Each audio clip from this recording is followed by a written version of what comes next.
मैं रूपाली भंडारी। ताजा अपडेट देखने के लिए देखते रहिए अलबेला रिया बड़ी चैनल को ज्यादा से ज्यादा सब्सक्राइब, लाइक, शेयर, कमेंट करें।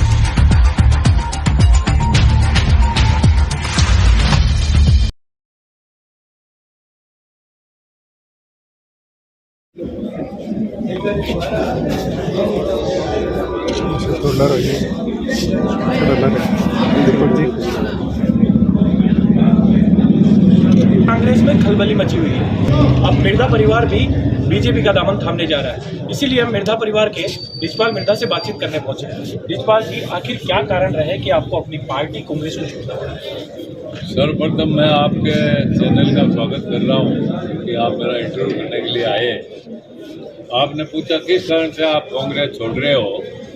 कांग्रेस में जो जनाधार वाले आदमी कह दो, चाहे जनाधार का कोई व्यक्ति कह दो, चाहे जनाधार का नेता कह दो, उस कोई आदमी की कांग्रेस में कदर नहीं। और कांग्रेस में अब ऐसे नेता बच्चे हैं जो एक दूसरे को नीचा दिखाने का काम करते हैं और कांग्रेस ही कांग्रेस को हराने का काम करती है। आपने एक बार नाम सुना होगा, शंकरिया गणपति मार सुना था। वो शंकरिया गणपति मार आदमी को मौतें गिराने के लिए नहीं मारता था, वो उसके जब यहाँ चोट करता था तो उसको जब वो तड़पता था तो उसकी तड़पन देखने में मजा आता था। इसलिए हमारे कांग्रेस में ऐसे नेता बच्चे हैं जो सभी शंकरिया गणपति मार बने बैठे हैं, अभी सबको तड़पन देखने का मजा होगा। इसलिए हम तो इस कांग्रेस से दुखी होके, और भारत के प्रधानमंत्री जी हमारे जिस समाज से मैं आता हूँ उस समाज को 1999 में भारत के पूर्व प्रधानमंत्री सम्माननीय अटल बिहारी जी वाजपेयी साहब ने आरक्षण दिया था। आज वो प्रधानमंत्री है, किसान के बेटे को उपराष्ट्रपति के पद पर पहुंचाया।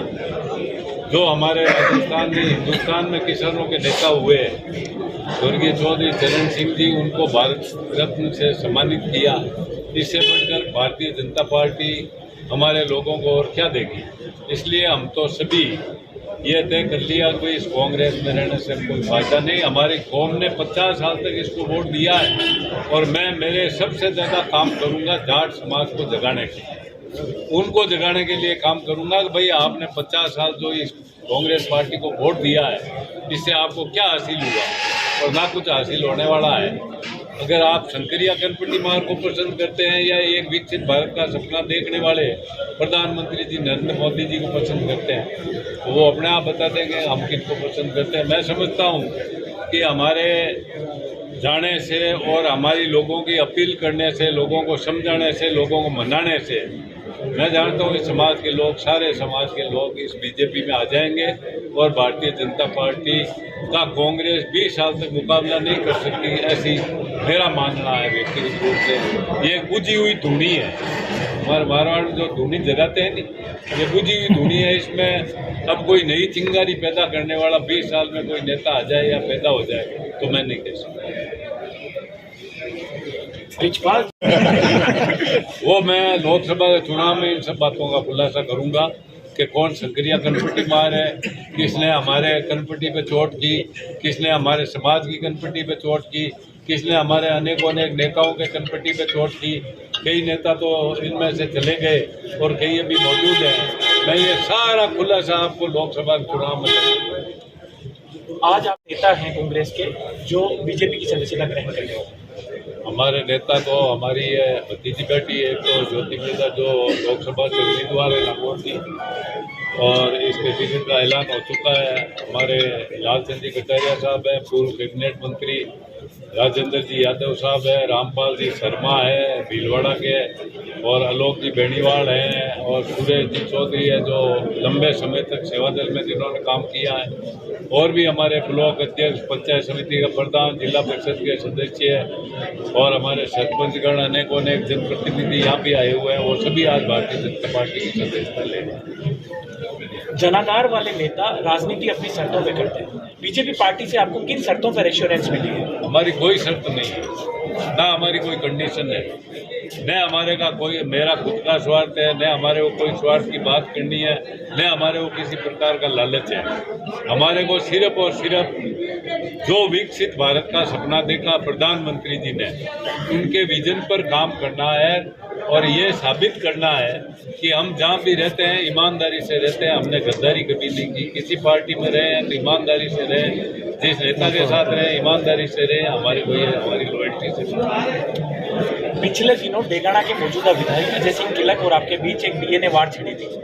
क्या अब इन बदली परिस्थितियों में आप अजय सिंह किलक के साथ मंच शेयर कर पाएंगे?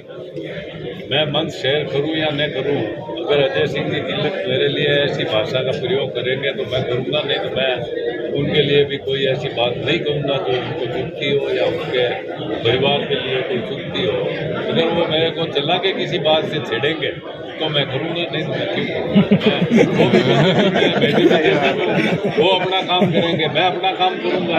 मेरे उनके मंच को, मेरे मंच को उनकी आवश्यकता नहीं, उनकी आवश्यकता मेरे को नहीं है। दोनों को बराबर हो तो जैसा काम करना बीजेपी के लिए। भारतीय जनता पार्टी के नेता बनने के बाद अब भारतीय जनता पार्टी के मूल कार्यकर्ताओं को आपका क्या संदेश है? हम मूल कार्यकर्ताओं को आगे रखेंगे। जो आरएसएस जुड़े हुए हैं, जो मूल कार्यकर्ता हैं, उनको आगे रखकर उनके मार्ग निर्देशन में हम काम करें। तो ये थे हमारे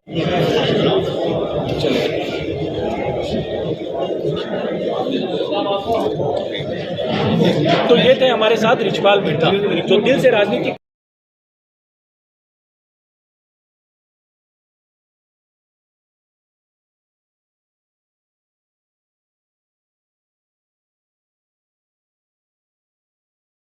ईमानदारी से पार्टी